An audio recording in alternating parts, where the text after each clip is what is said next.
토리노의 수위를 둘러싼 진짜 가짜 공방. 1. 모든 종교의 성스러운 유물들이 신비적인 환상을 자아내고 있지만 이탈리아 토리노의 지오바니 바티스타 성당에 보관된 예수의 수위처럼 호기심을 자아낸 것은 흔하지 않을 것이다. 성경에 의하면 십자가에 못 박혀 죽은 예수는 아리마대 요세비 본시오 빌라도 로마 총독에게 청하여 그 시체를 받아온 뒤 자신의 매장지로 미리 준비해둔 동굴 무덤에 안장했다고 한다. 당시 유태인들은 시신을 세마포로 말아서 매장하므로 예수의 시신도 세마포로 싸서 매장되었다고 알려진다. 그런데 3일 후 여인들이 예수의 시신에 향료를 바르러 찾아가 보니 동굴 무덤의 문은 활짝 열려있고 예수의 시신을 덮은 세마포만 접혀져 남아있었다는 것이다. 이 세마포가 지금까지 전해져 내려온 것이 바로 예수의 수위라는 설명이다. 1978년에 바티스타 성당은 400년 동안 복원해온 것을 기념하기 위하여 수위를 일반에 공개했다. 이는 20세기 들어 1931년과 1933년에 이은 세 번째 공개였다. 그 당시 이 귀중한 예수의 수위를 보기 위해서 전 세계로부터 몰려든 순례자들은 6주일이라는 짧은 기간이었는데도 불구하고 무려 300만 명이나 되었다. 수위가 공개될 때마다 엄청난 인원이 몰려들어 수위가 보관되어 있는 토리노의 경제에 큰 도움이 되었음은 물론이다. 자색천으로 되어 있는 이 수위는 불가사의한 성유물답지 않게 폭 1.2m, 길이 4.36m로 겉보기에는 일반 천과 다름이 없다. 세마포로 된 이 천은 좌우 동형인 듯한 반점과 몇 개의 붉은색 반점, 그리고 1532년 이 수위를 보관하고 있던 샹베르 교회에서 일어났던 대화재에 의하여 일부분이 타는 적이 있지만 비교적 보관 상태도 좋았다. 그러나 이 수위가 세인의 주목을 끌게 된 것은 좌우 동형의 반점이 가까운 데서 보면 단순히 짙거나 흐릿한 일련의 반점으로 보이나 약간 떨어져 보면 한 남자의 얼굴과 복부에 두 손을 모은 형태가 나타나기 때문이다. 수위는 반으로 접힌 상태에서 한쪽은 사람의 정면을, 다른 한쪽은 사람의 등을 보여준다. 이 모습은 예수가 십자가형을 당한 후 이 천으로 시신을 덮었기 때문에 생긴 것이라고 전해진다. 또한 붉은색의 짙고 엷은 반점은 예수의 상처에서 나온 출혈 때문에 생긴 것이라고 믿어지고 있다. 그렇다면 이것은 알려진 대로 예수의 수위가 틀림없는 것인가 의문이 들지 않을 수 없다. 이 수위에 대한 진위성 여부 논쟁은 100여 년을 넘어선다. 1898년 이탈리아의 변호사이자 아마추어 사진사인 세컨도 피아가 성당으로부터 촬영을 위촉받아 처음으로 사진을 찍었다. 놀랍게도 피아는 자신이 찍은 사진의 음압판에서 이제까지 알려진 예수의 모습을 한 남자의 형상을 발견했다.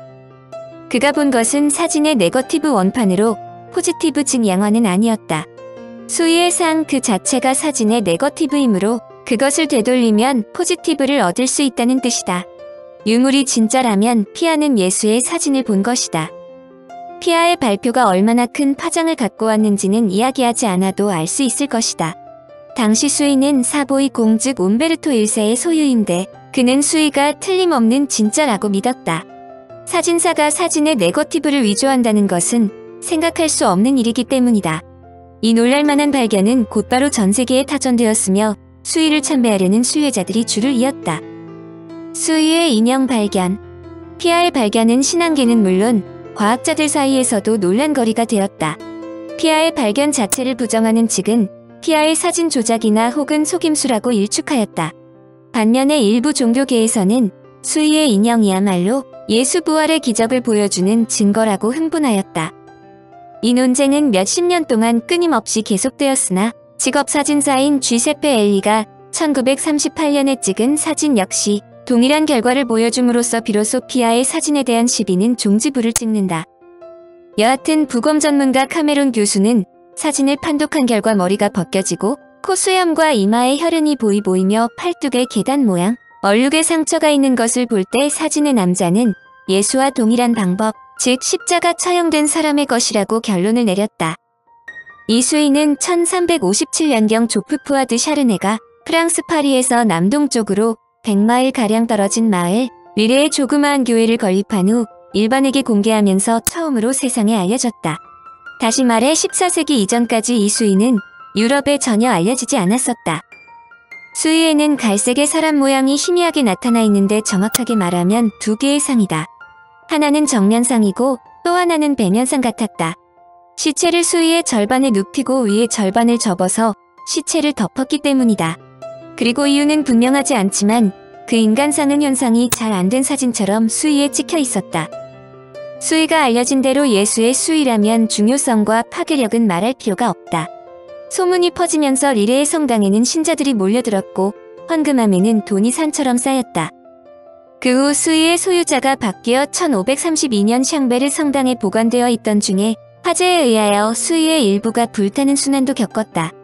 은으로 만든 상자가 화재로 녹아내리면서 수위에 떨어져 일부분이 타고 구멍이 뚫린 것이다. 그 후 수위는 비밀로 보관되어 오다가 피아의 사진 때문에 세계적인 주목을 받게 되었다. 반면에 이 수위가 인위적인 조작, 즉 그림이나 조작에 의하여 만들어진 것이라는 설이 꾸준히 대두되었다. 이것은 수위에 그려진 그림이 가짜 즉 예술품에 지나지 않는다는 설명이다. 수위가 가짜일 수도 있다는 가정을 뒷받침하는 자료로 중세시대에 갑자기 프랑스에서 수위가 공개된 이후 그야말로 유럽을 강타하자 많은 예술가들이 수위를 직접 보거나 설명을 듣고 모사하는 데 열심이었다는 것이다. 일부 기록에 의하면 중세시대의 수위를 모사한 숫자만 해도 62개나 된다고 했다.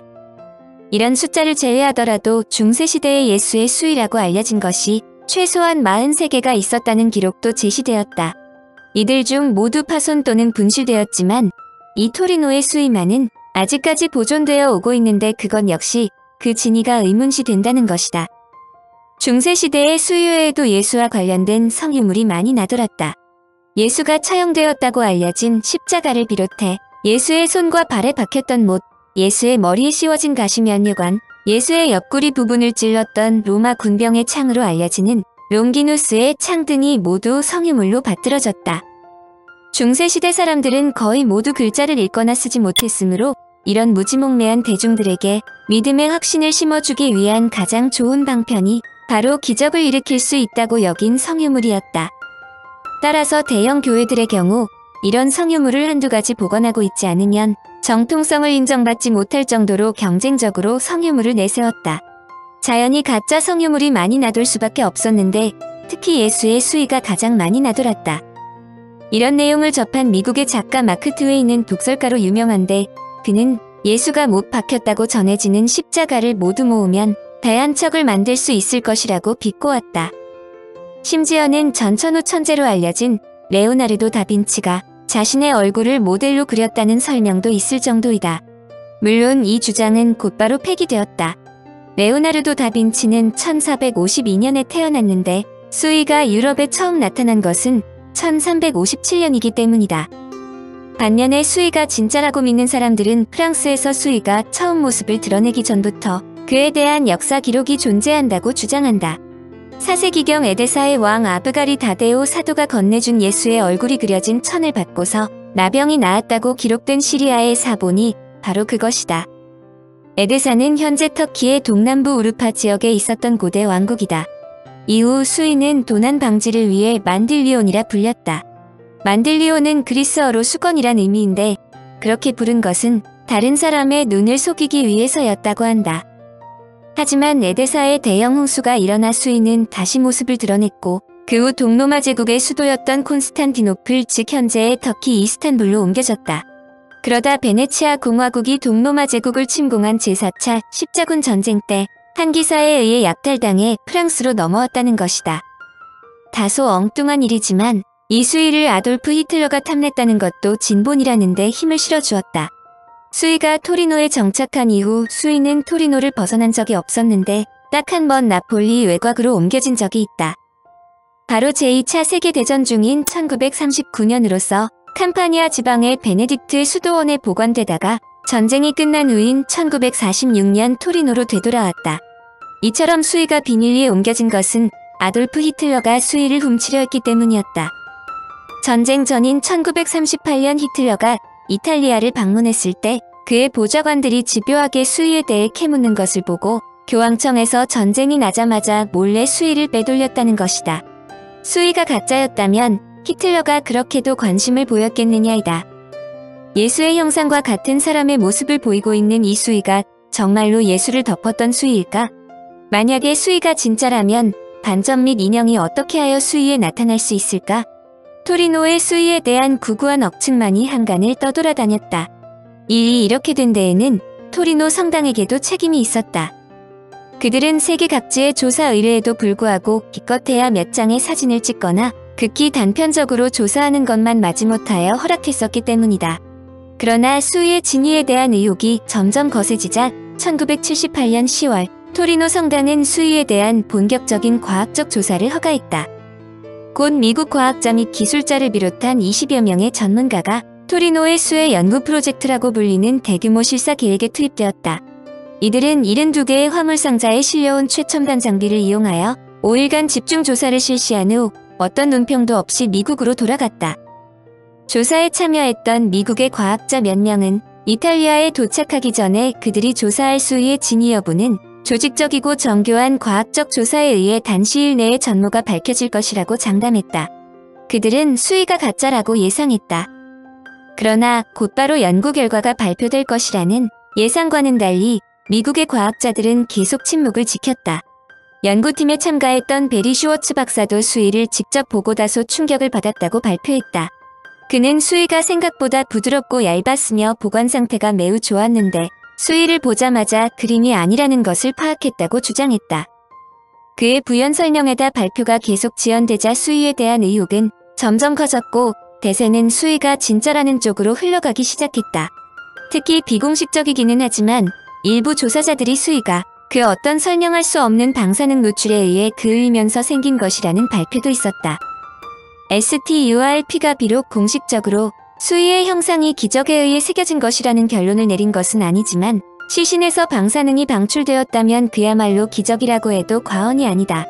특히 일부 조사원들은 이 형상이 기적에 의해 만들어진 것이라고 믿으며 신약에 묘사된 가시환관, 상처, 자상의 흔적 등과 일치하는 바로 예수의 모습이라고 주장했다.